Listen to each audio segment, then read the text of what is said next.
Olá pessoal, eu sou Bárbara Modernel e hoje no quadro Indigenismos nós vamos discutir sobre as principais notícias envolvendo o direito dos povos indígenas. Então, se você está por fora de tudo isso, fica aqui no quadro de hoje para conferir mais. Acho que a grande dúvida que todo mundo deve estar se perguntando é o que está acontecendo em Brasília com relação ao julgamento do STF envolvendo os povos indígenas. Bom, para a gente fazer uma retrospectiva geral, o que eu posso falar para vocês é que tudo isso começou com uma ação de reintegração de posse que a Fundação do Meio Ambiente de Santa Catarina entrou contra o povo indígena Xoclengue, também localizado nesse estado.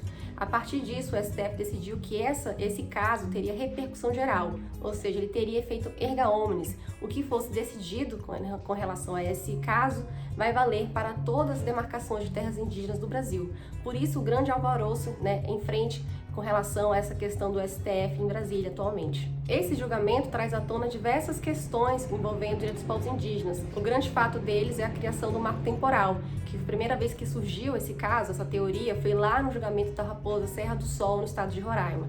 Então agora esse julgamento vai envolver de novo duas teorias importantes com relação aos povos indígenas. A teoria do fato indígena, que é a teoria do marco temporal, que seria ter uma ideia de que teria uma data limite com relação à posse dos povos indígenas, que seria 5 de outubro de 88, que é a data da promulgação da nossa Constituição. Então, se os indígenas conseguirem comprovar a posse até essa data, eles têm direito à terra indígena. Se eles não conseguirem comprovar, eles não possuem direito à demarcação de terra indígena.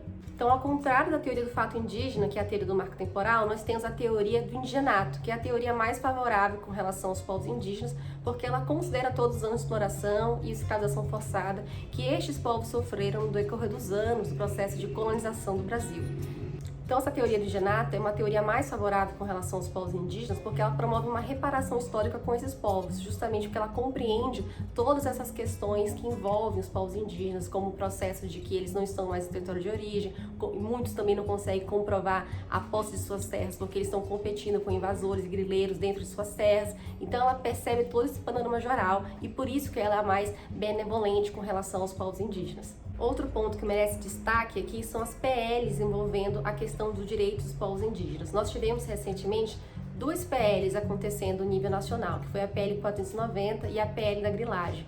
A PL da grilagem, ela já passou pela aprovação da Câmara dos Deputados e agora ela segue para o Senado Federal.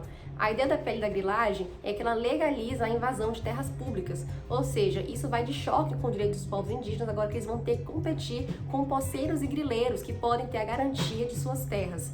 E a PL 490, apesar de estar suspensa atualmente a sua votação, ela merece ser comentada aqui porque ela também prevê várias medidas retroativas com o direito dos povos indígenas, como o contato interétnico forçado com relação aos indígenas isolados, como também a liberação da atividade garimpeira nessas terras indígenas e também a proibição de revisão de terras indígenas já demarcadas. Bom, e depois de toda essa revisão com relação às PLs que estão acontecendo no cenário político brasileiro, nós podemos concluir uma coisa: nós estamos todos preocupados com o que pode acontecer no julgamento do STF com relação à demarcação de terras indígenas do Brasil. Esse julgamento vai definir o futuro dos povos indígenas e, como a gente sabe, foi tão difícil a garantia desses direitos constitucionais e que agora podem retroagir. Então vamos ficar agora no aguardo com relação a essa decisão que vai ser julgada nessa semana.